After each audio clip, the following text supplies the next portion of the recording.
This is Mike and C, and this is another episode of You Can't Handle the Truth. Thank you for entertaining us with your presence. Hit the like button, follow, comment, subscribe, do all those good things. And we're here again to bring out some information through our experience to the public. I guess whether you like it or you don't like it. But we have some topics today. Yeah, well, I think our main theme today for this episode is going to be why people hate attorneys. Right. So there's a lot going on right now in the world. I mean, there always is, but right now specifically, one of the cases that comes to mind because I'm a Real Housewives franchise fan. Oh, no. And there's actually a lot going on with them. One of the housewives just got indicted for basically fraud. She's going to jail for like 6.5 years. So, but anyway, what I wanted is 6.5 or 6.5, right? 6.5 years. Mathematically. Yeah. Jen Shaw, she's a Salt Lake City housewife, which is a new franchise. But I digress. I wanted to talk more about something a little bit closer to home because one of the Beverly Hills housewives, Erica Jane is her stage name. Erica Girardi is her real name. And she's married to one of the most prominent attorneys in California. And a couple years ago, they realized that this man basically embezzled hundreds of thousands, if not millions of dollars of client funds. And these were accident victims of like major airplane crashes. And I think there was another major case where, they got these huge settlements for these clients and they kind of told them basically, oh, we'll invest it for you. We'll put it in a fund for you. And it sounds like that the clients never got their money. So I don't know how to fill all of that out. It's not, I think some of that's is like tight-lipped, essentially. Not all of it all is. Yeah, but it's just unbelievable to me. Like, I feel like the Florida bar regulates us and our trust account so substantially and significantly. It's just crazy to me that a huge name firm that does huge, big personal injury cases get away with something like that. Well, I mean, ultimately, it was brought to a head, right? Well, eventually. Well, I mean, years and years later. I mean, there's evidence I think now coming out that he did this even like 15 years ago. Got away with it. Yeah. And what's crazy is like it's a massive firm. He's not a solo practitioner. He was the like original Aaron Brockovich attorney. Like he's like the seminal plaintiff's attorney that everybody kind of thinks about. Like he brought plaintiff's attorneys like in, and he went and did this, and it's just like that just gives so much distrust.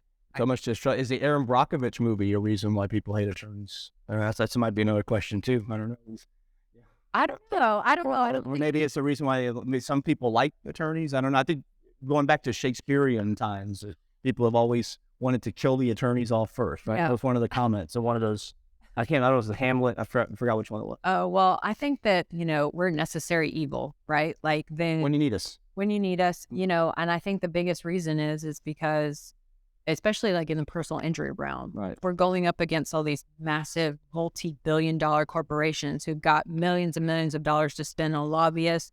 They have politicians in their pocket. They get all these rules and laws, and then ultimately like case law in their favor that we have to then combat and push up against. And it's funny because we have like everybody kind of talks bad about Morgan and Morgan, but ultimately, we have him in our backyard, and he's got all these resources in terms of like a plaintiff's firm. But lo and behold, now we have a really conservative 6th DCA that just planted itself in the middle of our state, in the middle of Morgan country.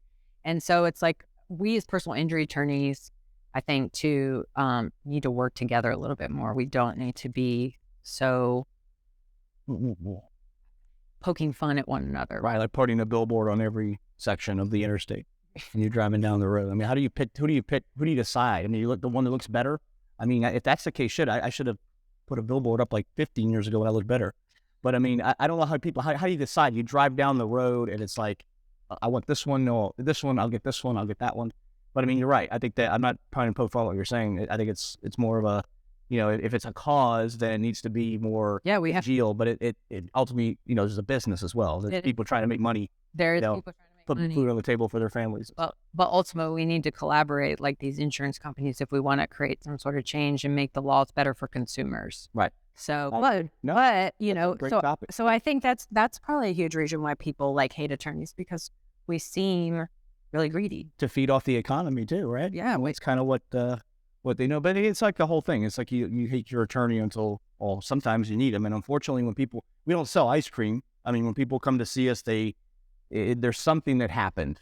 There's a something, and it's usually a dispute, and they're usually not happy. Right. So, you know, we're not selling mint chocolate chip. We're selling a solution to your problem. Right. That's really what we do. That we sell our time. Right. And so, And you only come to an attorney if you've got a problem. Right. Like they're, you're not just willy nilly, like, unless you do adoption law. Well, it's a problem too. You still have a problem. You need an attorney to adopt. Yeah. So, I mean, the issue is we are a necessary evil. Right. But there are people who give us a really bad name. Yep. And there are people there's some attorneys who make like mistakes, and then there's some attorneys who are criminals. Right. And actually, it's kind of sad how many are criminal. And you learn in kindergarten not to take someone else's money. Everything you need to know in life, I think you can learn in kindergarten. I mean, don't take someone else's money, but we have unscrupulous people that go out and maybe they have a little bit of intelligence and they get their degrees and they kind of do what they do. I mean, if you can get away with it, I guess that's what they look at. And you got away with it for years. I mean, it's like, but you eventually, you're not supposed to do that. But eventually everybody gets caught. And for me, like my bar license, I mean, how do you put a price tag on it? Like what amount would be worth it enough to be a fugitive for life? Because that's what there's a Tampa attorney who years ago, he stole all the trust money in his trust account and he's hiding in Cuba, right? Right. Yeah. And just so the public knows, I mean, the trust account is there. It's an account that, anytime you get monies that belong partially or fully to a client, that has to go into the trust account, so some of it could be our money, but if it's partly a client's money, we have to put it in a trust account. We have to give them an accounting.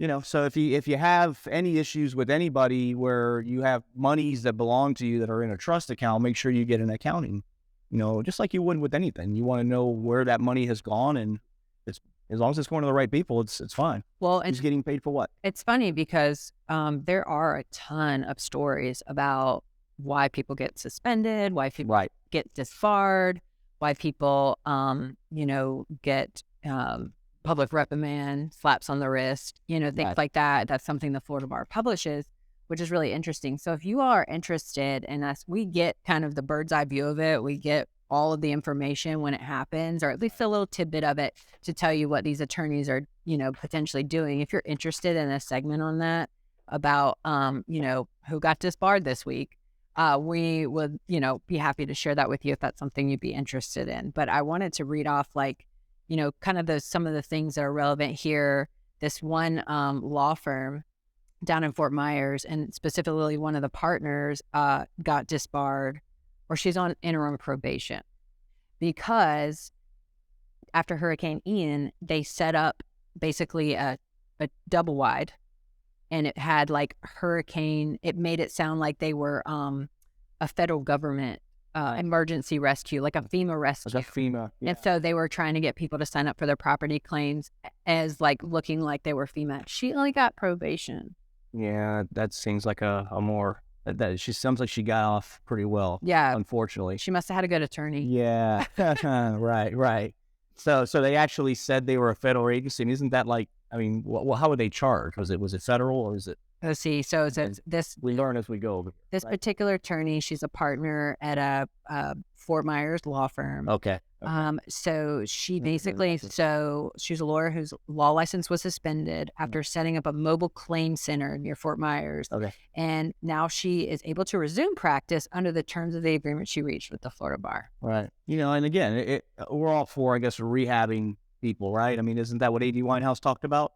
But I mean, at the end of the day, you can't, there's got to be a line somewhere that says, if you do this, you're out. Well, yeah. You're out. Because it's disparaging for the rest of us. Right. It makes people not trust attorneys. And the fact that they're allowed to go back and practice is crazy. And the fact that this law firm wasn't, I don't see anything where the law firm's gotten into trouble. Right. She didn't do this on her own fruition. Right. She did it under the, guise of having, trying to make some be within a partnership. It looks like a multi-partnership. She's not even a named partner. Yeah. And so she was the sacrificial lamb, I guess is what you call them, right? Well. So, but yeah, when there are firms out there, no, and when there are firms out there that exist like this, that do things like this, like, why would anybody trust them? Why would anybody trust attorneys? I mean, it goes so far back that I don't know if we're ever going to be. The profession's never going to fully repair just by the nature of what we do. But if you want to hire one, that you trust. That's for anybody. You got some people don't. Not everybody's going to like me. Not everybody's going to like C. But if you got to like who's representing you. You need to have trust, and a lot of that involves communication, right? Like, make sure that you're actually talking to the lawyer, because don't you want to know what the lawyer looks like and what the lawyer is going to do for you?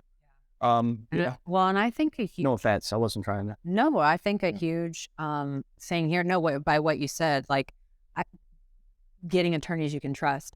Right. I think what's important is attorneys who are willing to put themselves out on these platforms and allow themselves to be open to public commentary. Public, people could take this and post it on their own thing and do whatever they want with it, right? We're allowing ourselves to come on here. That means we don't have anything to hide. That means we are trustworthy. That means we do right by our clients. That means we are here to be a resource for you, and we don't have anything to hide behind. So because we do everything above board and we actually care about our clients. And so just so everyone knows, there are good attorneys out there, and there are good attorneys who care. Yeah. And, so just like it with anything, anybody you hire, you want to have some level of trust that they're going to do the job that you came to see them to do. On my intake form, there's a question I always like. It says, ideally, what outcome would you like to see from this? And it's amazing to me how many times I don't know what I want to see from this. Well, then why are you, what are you here for?